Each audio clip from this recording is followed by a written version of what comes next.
Next interpellator is Congressman Jokno, and then Chairman Chua. Thank you. Thank you, Mr. Chair. Simulan po natin kay Mr. Alcantara. Sa pagkarinig ko po sa mga sinasabi ninyo ay wala kayong kasalanan. Totoo ba yun? Yes, Your Honor. Ibig sabihin nun ay malinis kayo bilang isang lingkod bayan. Yes, Your Honor. Ano po? Ano po? Yes, Your Honor. Yes. At kung sinasabi natin na malinis kayo, ibig sabihin ay hindi kayo nangurakot nung kayo ay district engineer. Yes, Your Honor. At paninindigan mo pa yon. Yes, Your Honor. Sino ba ang mas mayaman sa inyo ni Mr. Bryce Hernandez? Kayo o siya? Hindi ko po alam, Your Honor. Hindi ko naman po alam ang assets niya. Doon sa nakikita mong mga suot-suot ninyong mga relo, mga daladalang sasakyan, compared sa inyo ay sino kaya sa inyong dalawa sa pagkaalam mo? Hindi ko po alam, Your Honor. Okay, balikan Pasensya natin na po. yan. Sabi mo, you're clean, you're not corrupt. So are you willing to produce your salience while you were a district engineer? Yes, Your Honor. May we request, Your Honor, that the statements of assets and liabilities of Mr. Alcantara be submitted to this committee. Willing din po ba kayo mag-submit ng waiver ng bank secrecy law? Wala naman po akong tinatago pero siguro naman po it's my right to reject po yung request po. Pwede lang po. Pakisagot lang po, willing po ba kayo na mag-waive o hindi? I think wala naman po ako tinatago, Your Honor. Pero I think it's my right not to sign a waiver po.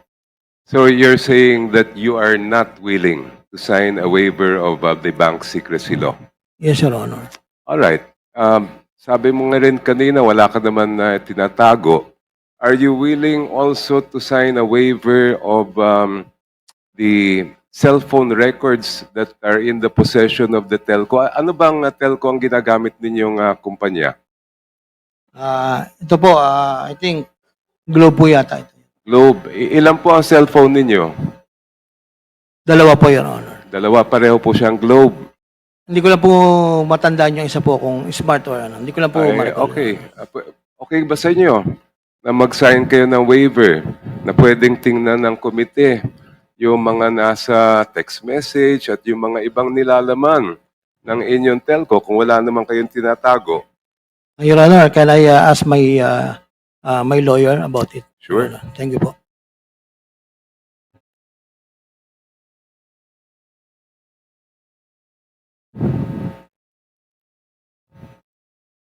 Mr. Chair.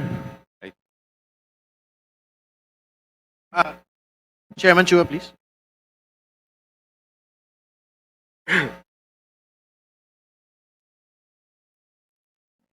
Your Honor, I would like to not to sign the waiver because something personal po at may pampamilya po dyan, Your Honor.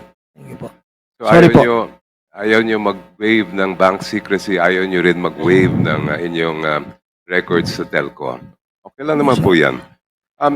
In the earlier testimony here, when you appeared in the first time before this committee, sabi mo, you simply relied on the representations and certifications of your team. Naalala mo yon? Yes, Your Honor.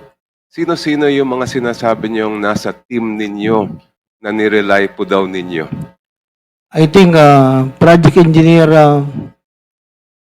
doon po sa unang pumipirma sa statement of work and accomplish po. I think it's the project engineer. Ito pong mga na-discover, the project engineers, I think is Engineer R.J. Dumasig.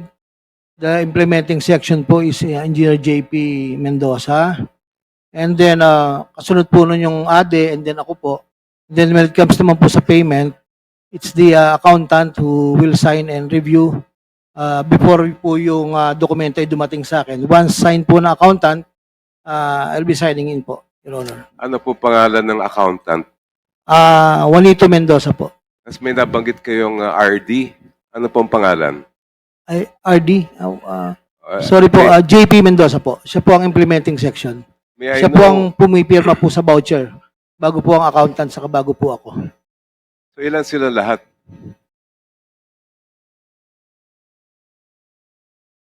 I think meron pa pong materials another certification. Mga 5 po siguro, Your Honor po. May we request that you submit in writing the names of all those team members that you claim you relied upon. May we know, Your Honor, from the names mentioned earlier, if any of them are present today or have been invited to this committee hearing? Can we restate the names, please, so that the COMSEC may check? I think first is the project engineer in charge of the project, Engineer R.J. Dumasig. Is then RJ Dumasig here, present? Is he present? Engineer J.P. Mendoza is the second to sign the statement of work accomplished. Then accountant po is Juanito Mendoza po, I think, you know. COMSEC, can you check who is present among the people that had been stated? 1, 2, 3, apat. Apat pa yung majority. Your Honor, may tanong po? Hindi ko po Hinihintay po nakuha. natin. Then, check po, COMSEC po ang sasagot.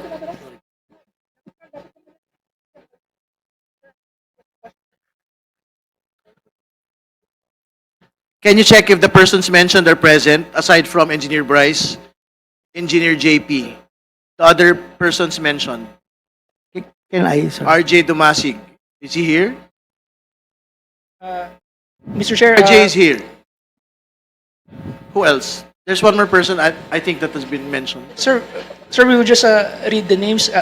Can you please stand up to be recognized? RJ Domasig, Yes, he is here. Correct. Jason Hauco,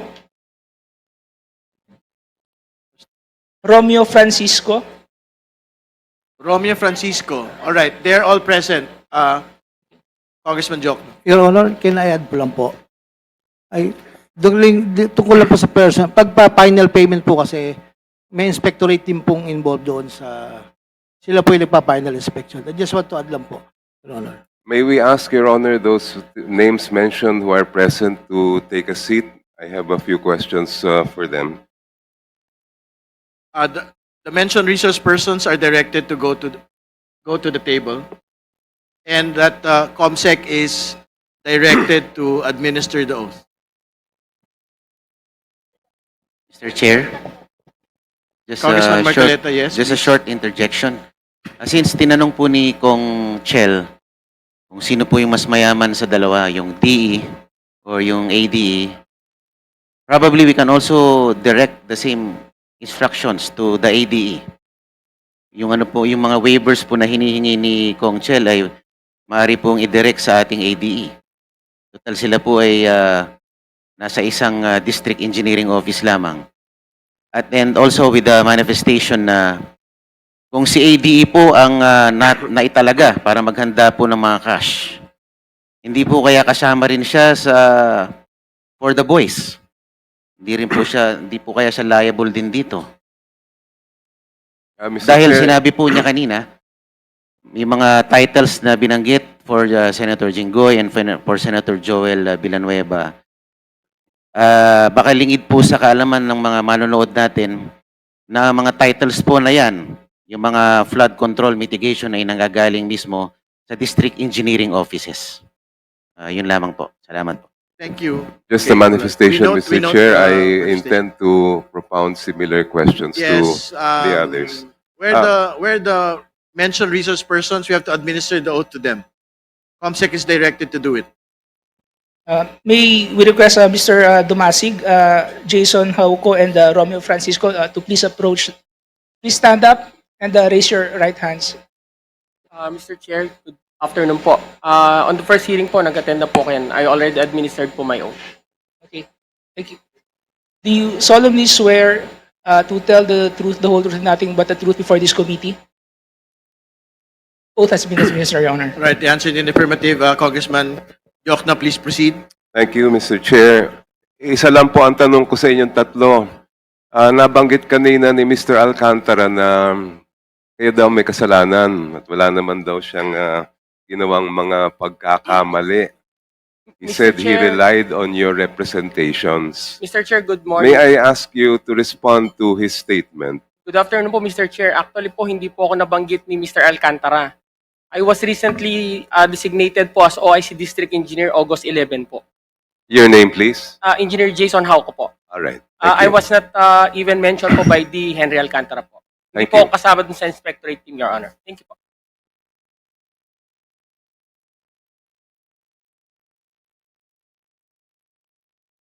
I'm Romeo Francisco po.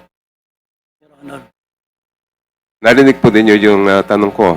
Opo. Yes. Could I have your response? Ngayon lang, Your Honor, ngayon lang po ako napunta rito.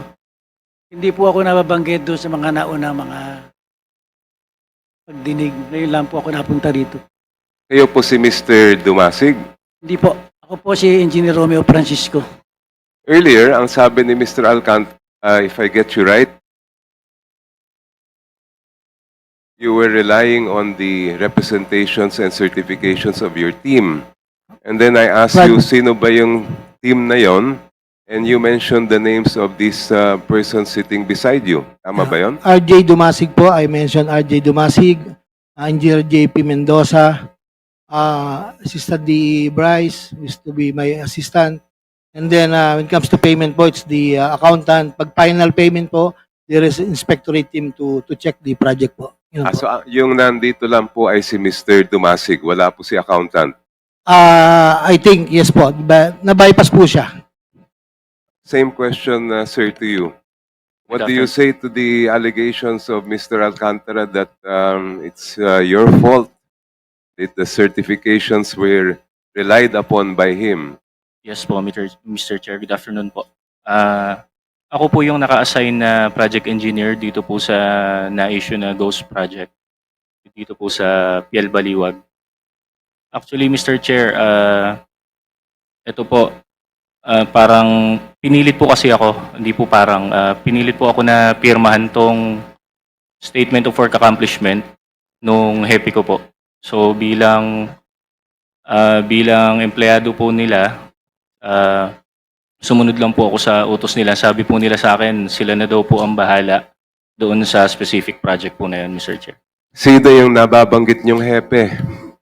At that time po, si Engineer JP Mendoza po, Mr. Chair. Ano ang relasyon ni Engineer Mendoza?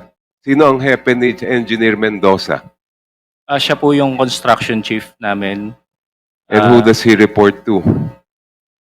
To ano po, mabali may assistant DE pa po, si Bryce Hernandez, tapos si DE Henry na po at that time. Alright, so you are affirming that hindi niyo kasalanan, pinilit lang Yes, kayo. yes, Mr. Chair. Ano yung kapalit kung hindi kayo papayag doon sa sinasabi nilang dapat pirmahan ninyo? Mr. Chair, kasi po may mga evaluation po kasi na ginagawa sa opisina. Possible po na babaan po yung evaluation ko or pwede po akong madestino pag di po ako sumunod. Pwede po akong madestino sa ibang lugar. Ayoko naman pong malayo sa pamilya ko, Mr. Chair.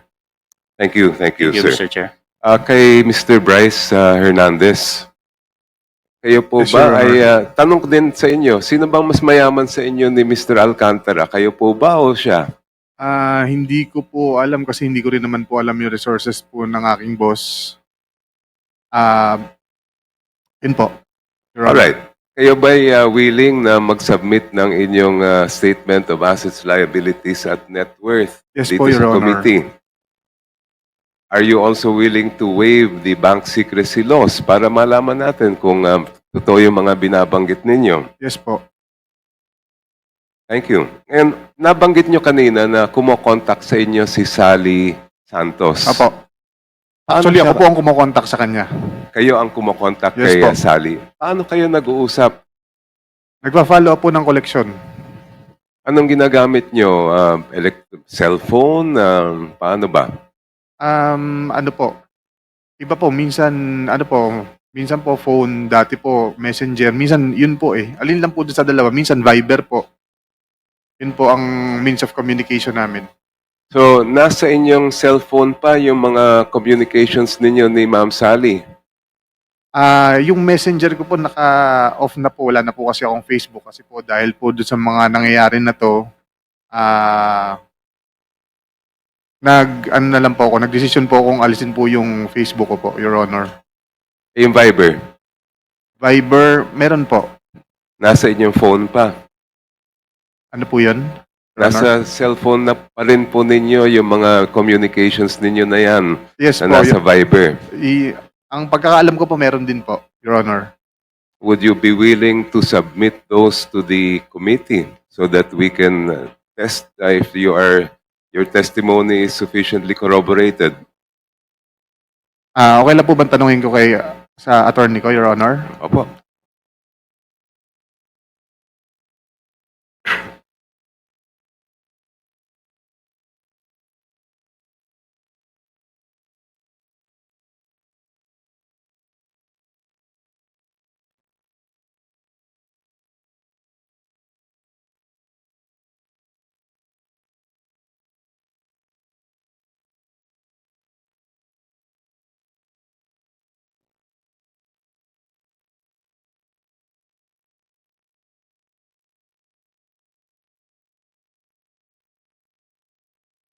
Yes, Your Honor. Thank you, Mr. Chair. We would just request that those messages be submitted before the close of today's hearing. Paano naman kayo nag-uusap ni Mr. Henry Alcantara? Lagi niya po akong pinapatawag sa office niya for instructions. Pag hindi kayo pwede mag-usap ng face-to-face, how would you communicate with each other? Through phone call po. Pero bihira po kasi talagang halos everyday po and weekends magkasama kami. Hindi naman everyday na makakontakt niya kayo agad, ano? Ano pong ibig niyo sabihin, Your Honor? Well, do you have in your phone also communications or messages between you and Mr. Alcantara? Meron naman po, Your Honor. You are willing to provide those messages to this committee as well? Yes, Your Honor. Pero ang saan po, pag po kasi nag-uusap kami regarding dyan sa mga koleksyon, it's through phone call po. Okay lang ba sa iyo kung papayag po ba kayo na ma-access ng committee yung telco records ng inyong phone? Okay lang naman po siguro, Your Honor. Okay lang po. How many cell phones do you have? I have bali 3 po.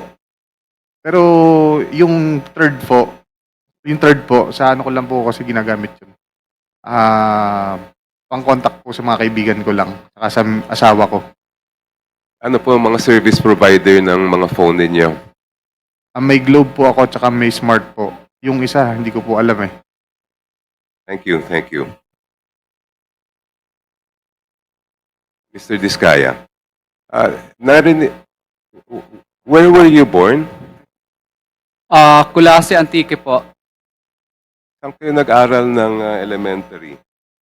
Sa Daet Elementary School po, Bicol. Saan po yan? Anong probinsya? Sa Bicol po. Sa Bicol. And how about high school? High school po sa Sagad Sagad High School po, Pasig. Sa Pasig kayo nag-high school. Opo. So how long have you been residing in Pasig? Matagal na po kasi high school, grade 6 saka high school po, nasa Pasig na po ako hanggang nag-college po, Pasig Catholic College. So in other words, since that time, marunong kayo mag-Tagalog? Yes po, marunong pero may punto pa rin hanggang ngayon. Ay punto lang, pero nakakaintindi po kayo ng Tagalog. Yes Because po. ilan years yon from elementary? How many years were you staying in Pasig? Almost na po, mga 25 years na rin. 35 years. 25. 25 almost. years. So yung nabanggit nyo kanina na Bisaya kayo, hindi nyo naintindihan yung Tagalog, ay 25 years na po kayo andito. Your Honor, paulit lang po.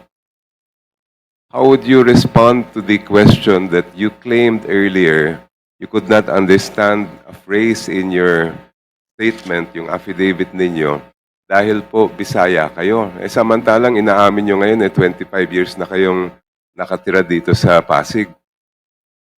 Your Honor, yung salita po kasi kanina na doon lang po ako naguluhan kasi yung ilan po, doon po ako naguluhan.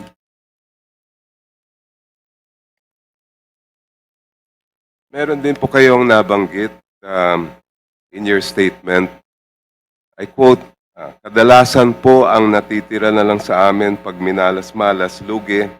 Kung swerte naman, minsan 2 to 3%. Pag sinuwerte, 5%. 3 to 5% na lang ang natitira, minsan lugi pa. Your statement refers to your business insofar as flood control projects are concerned. Isn't that right? Yung nilabas ko po na computation is ano po yun, assuming po yun. Kadalasan po nangyayari po sa amin yung mga ganun po. May lugi talaga sa negosyo, may malit akita, minsan kumikita po ng maabot po ng mga, minsan 3, minsan pag maganda-ganda, yung hindi masyadong malayo ang location, minsan umaabot din naman po ng 5 or 10. Ano yung biggest percentage na kinikita ninyo sa mga project na ganyan? Common po is nasa, ano po talaga, nasa 15% talaga. Opo, 15 or minsan 12%. So hindi lang naman 2 to 5 lang ang kinikita ninyo. Yes po, Your Honor. Yeah, I am in a quandary kasi kung sinasabi nga ninyong ganun lang kaliit at kuminsan ay lugi pa kayo, may nakita po akong video na in-interview kayo mag-asawa. Tinanong po kayo nang nag-interview sa inyo, ilan bang net worth ninyo? Tapos naalala ko, kinorek nyo pa yung misis ninyo at sabi nyo nasa 10 or 11 digits. Binilang ko po yung 10 digits to 11 digits ay billions po yun. Do you remember that interview? Yes, Your Honor. Kaya lang, pinalabas pa rin nila kahit kinorek ko po yung misis ko. Ano yung kinorek? Ano yung sinabi mo number? Kasi hindi naman po ganun kalaki talaga. Ano sinabi ng misis ninyo? Kaya lang, nung pinilay pa rin po ng, ng show po. Pinilay pa rin po. Please answer my question, sir. What was the answer of your wife when she was asked how much is your net worth? Parang nagkamali po siya. Parang... Hindi. Ang tanong ko lang, ano po ang sinagot ng asawa ninyo? I'm not asking kung sinasabi mali o hindi. Hindi na po siya sumagot kasi syempre po baka po mapahiya din siya sa show. At ano daw yung sinabi nyo? Sinabi ko hindi naman ganyan kalaki. You're telling us that neither you nor your wife ever said the number 10 or 11 digits ang inyong net worth? Yung profit po ba yan o yung kabuuan? Yung ari-arian po ninyo. Yes, umaabot naman po kung isasama po yung iba pang properties. So umaabot sa, yung billions po? Ano po, kasama po yung doon, yung properties po. Yes, billions po yun in pesos.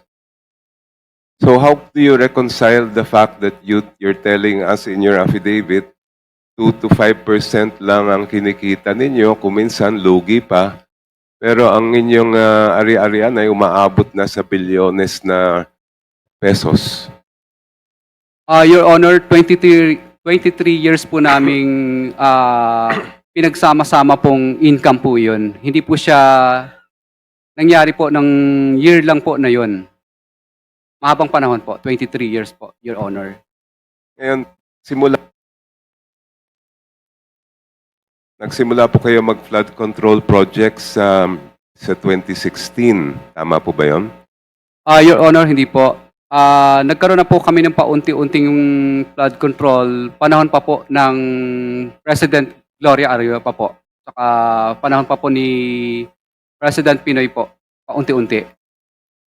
During the past administration, how many projects or more or less how much worth of projects were you awarded during the previous administration, not this one? Hindi ko na po masyadong matandaan, Your Honor. yung mga nakaraang administration. Basta accumulated po, medyo marami-rami na rin po. Or ano po, from 2012. Are you willing to provide this committee with the information of how many, where, and how much each of these projects were that were awarded during from 2016 to 2022? Yes, Your Honor. Yes, may we ask Mr. Chair that that be submitted. Kaya po ninyong may submit yan na by tomorrow. Your Honor, mukhang mahihirapan po. How many days do you need then? Mga 5 days po. Thank you. Just one more, if I may, Mr. Mr. Chair. Mr. Chair, may I be recognized for just one, just related to the question of Congressman Jokno? Wait, can he finish na lang po? I think you're almost done, ano? Congressman Jokno. Well, I have no more questions of Mr. Diskaya. I just have one or two questions of Mr. Lubiano, if I may, Mr. Chair. But perhaps if the Congressman Abante Last would question like na po to... siguro, Congressman Jokno. Mr. Lubiano po, nandito po ba siya? Two things, just two things, Mr. Chair. Sige po. Una-una, diniscuss po ni Congressman Jokno that Diskaya is only involved sa flood control. When Mr. Diskaya is not only involved in the flood control projects, but in many projects since the time of President Arroyo. Am I right, Mr. Diskaya? Yes po, Your Honor. Let me ask you, how many projects? Because you forgot to mention, you mentioned Noynoy, you mentioned GMA, you forgot to mention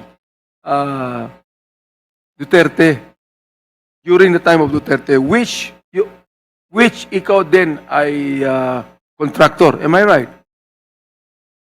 Yes po, Your So how many projects did you do? Not only flood control projects, ha? How many projects did you do during the time of the previous administration and how many years? Mr. Chair?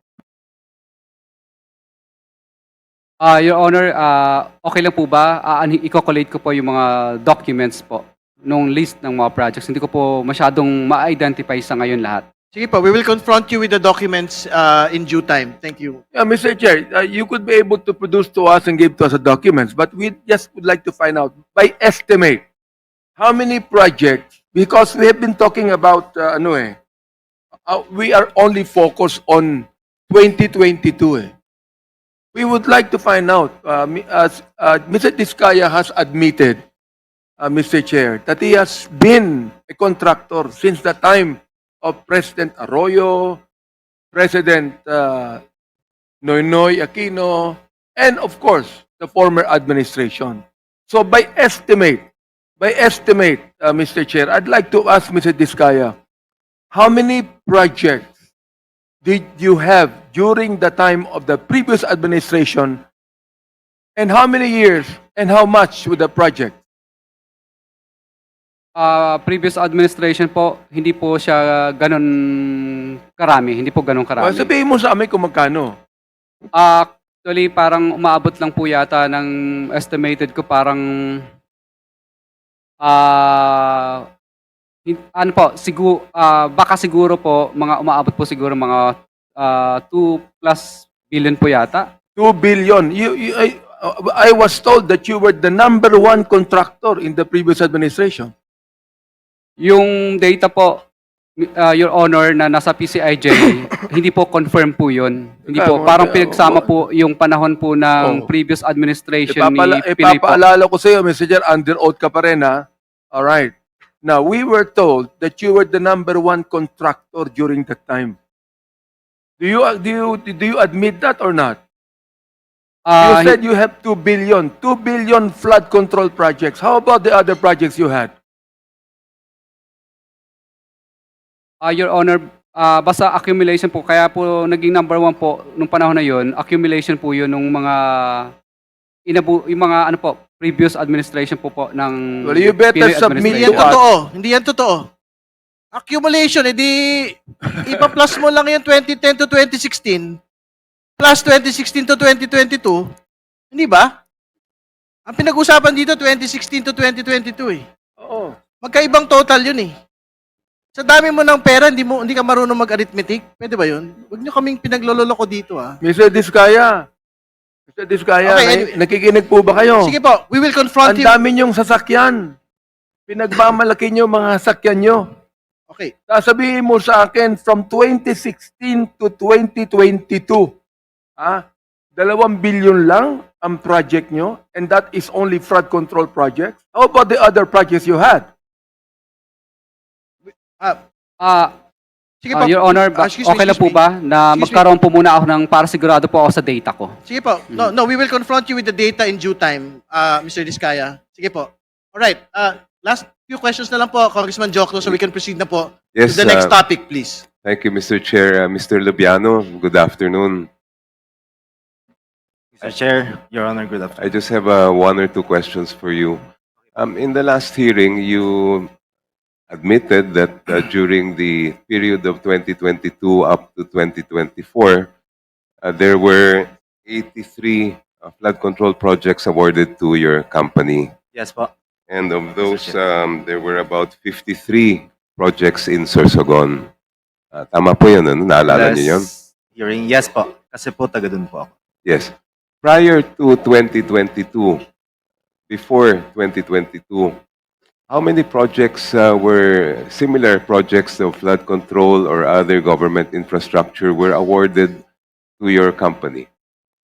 So, ang natatandaan ko, Mr. Chair, nagsimula po kami 2009, yung company. Konti-konti po, lumalaki yung company. Kaya hindi ko maalala kung ang exact awarded projects po sa amin. So, palagi po kaming sumasali sa mga biddings, lalong-lalo na po sa Sorsogon or sa Bicol, kasi po taga doon po kami. Mas madali po sa amin magpatrabaho po doon. Let's just be more specific. From 2019 to 2021, more or less, hindi naman kailangan na eksaktong number. Ang mga ilan ang na-award sa inyo na government flood control or similar projects? Mr. Chair, Your Honor, pwede po yung table, basahin. Apo. Ng 2019 po, yung center race po na napanalunan or yung na-award po was 28%. Sa percentage lang po ako kasi po, 2019, 28%, and 2025, sa lahat po ng sinalihan ng center race is only, we are awarded this year 14.74% lang po sa lahat po na sinalihan namin. Pababa nga po yung rate po namin yung sa center race po. At ng 2022 po, i-compare mo sa 2019, bumaba din po is 26%, was 26% lang po Yung award po sa percentage really means nothing to us without knowing how you came up with that number. So ang tanong ko nga ay ilan ang na-award na projects sa inyo from 2019 to 2021? More or less lang naman po. 2020, wala po dito. Pwede po, Mr. Chair, ipasubmit ko na lang po sa inyo. Kailan nyo kayang isubmit po yan? Bukas po, Mr. Chair. Thank you, Mr. Chair, and may we request that the gentlemen make that submission by tomorrow. Yes po. More Alright. questions, Mr. Chair. Thank you, Congressman Jokno. Before going